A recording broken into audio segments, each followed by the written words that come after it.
So I want to update y'all on a couple things, but first let's start with Ecoflow. What up, folks? This is I from Ask God Solar, where I like to keep solar simple. If you're new here, consider subscribing if you're into solar stuff, but whatever. I'm in this group for Ecoflow R600 owners.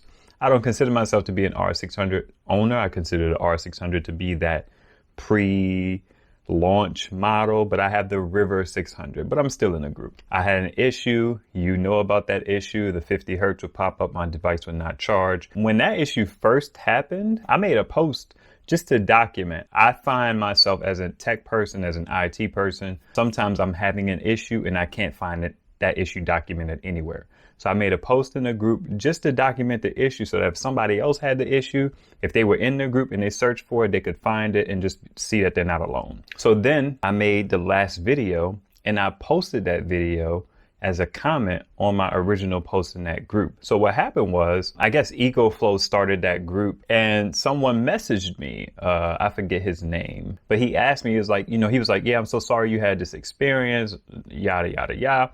What can you suggest that we do differently to help with this situation? And all of my solutions were process wise, like, maybe this, maybe this, maybe this. I never said anything about my device. I never said anything about me needing advanced shipping or anything like that. So then he responds nice about it, not a problem, no problem whatsoever. He responded, he said, yeah, I see that, your device was shipped out and you received it. And I was like, yeah, I did. So I decided to send him a couple voice messages because I feel like some things were getting lost in translation. So I was like, hey, my videos are not live. They're made in an order and they're put out there in a certain order. So yes, I have gotten my device back. If you notice, I didn't say anything about my device. I didn't say anything about wanting a refund when you asked me what my ideas were. It was more so about process. So long story kind of short, they ended up making some gestures towards me that made the situation feel a lot better.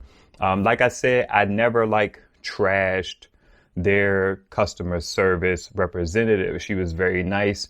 She had some faux pas, but she was pleasant. She was easy to work with.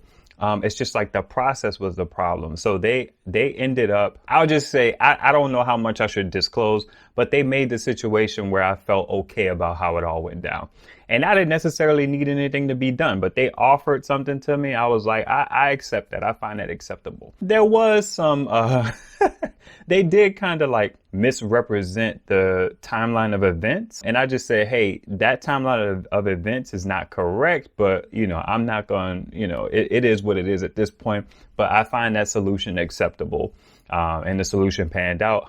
I'm thankful to Ecoflow. So I'll say this as the moral of the story or the takeaway from you. If you are an Ecoflow River owner, you should join that Ecoflow R600 group. If you have a problem, you should express it. There is somebody who monitors that group and they reached out to me directly. And that doesn't seem to be an anomaly. It seems like something that is typical, just based on my experience. So my Ecoflow is back. It is working. It's working exactly how it should be. Like I said in the last video, I'm happy that I'm a bit happier with the purchase because I know now that the battery chemistry is not different across the devices. So the Ecoflow R600 base model, unless you need bigger capacity, it's one of the most capable power stations you can buy, in my opinion. Now I have another update for you. The next bit of good news that I have for you guys is I kept the GoLabs.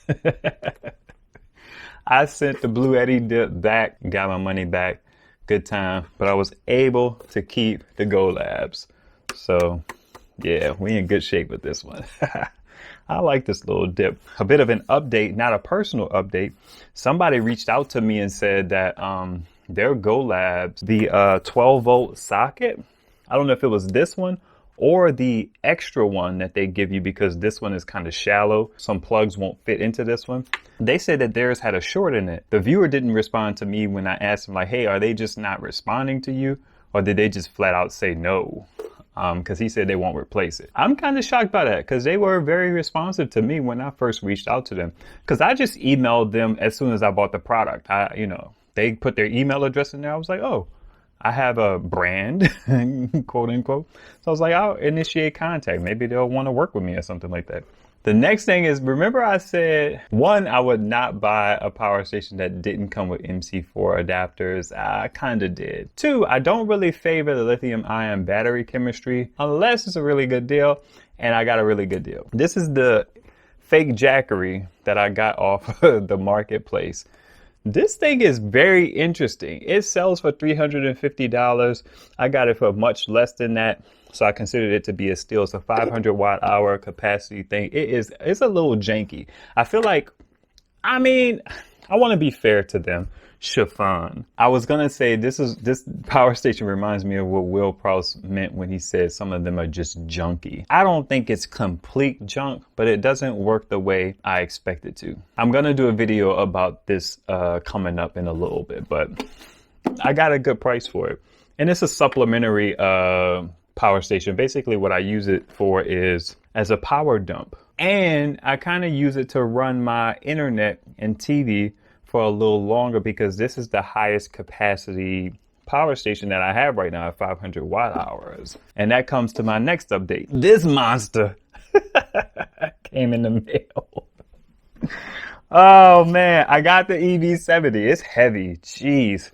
It takes some getting used to grabbing this and lugging it around. But man, 716 watt hours, 2 100 watt USB-C ports. It took them forever to ship it to me, but I got it. I have to do a separate video about that one. I really do. I really have to do a separate video about that one because there are some interesting quirks about it. Don't get me wrong. I'm kind of happy with it, but I'm wondering. I got some cause for pause.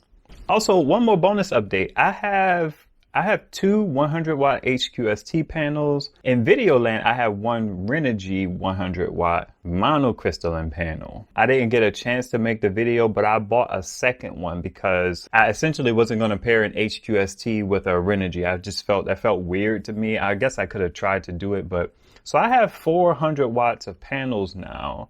And because of all these power stations that I have, I really have to figure out what I'm going to do with these panels. I have 2 sets of parallel cables. That's another purchase that I made. Oh, I already had one to begin with. I bought another one. So the situation on the back porch has kind of changed. Well, it hasn't changed. It's just kind of gradually making progress to my wife kicking me off the porch.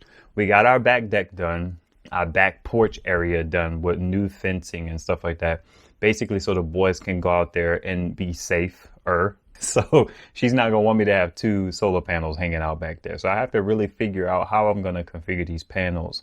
I have gone through the process of trying to put my panels down into the basement, 2 of them, but that's really inconvenient. There's a whole nother thing I'm going to do about that, a video I'm going to do about that whole setup. But I own 400 watts of panels now, and I still have my little small Renogy 50 watt panel. I really have like 3 zones of my house that kind of need power. The basement, my front, this area that I'm in that holds my TV and the internet needs power. And then my back area directly behind me where my computer and my monitor is, that needs power. So I was talking to my wife like to see if she would be okay with me having at least 1 panel on the back porch, which presents a kind of a dilemma. I got a ton of stuff going on, man, that I need to decide. I need to decide whether or not I'm going to buy another 100 watt Renogy panel for just like the front of the house, because essentially with me having 4 100 watt panels, they serve best in pairs, which is an interesting thing about this EB70 because it doesn't really, man, Hobotech talked about how it has an 8 amp limit.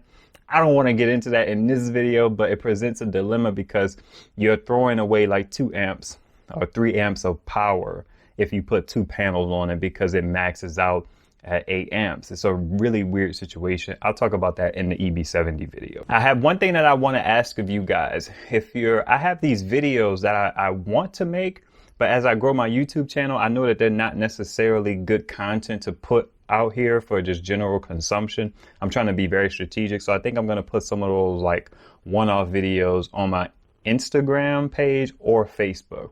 So if you rock with this content, follow me on Instagram and Facebook.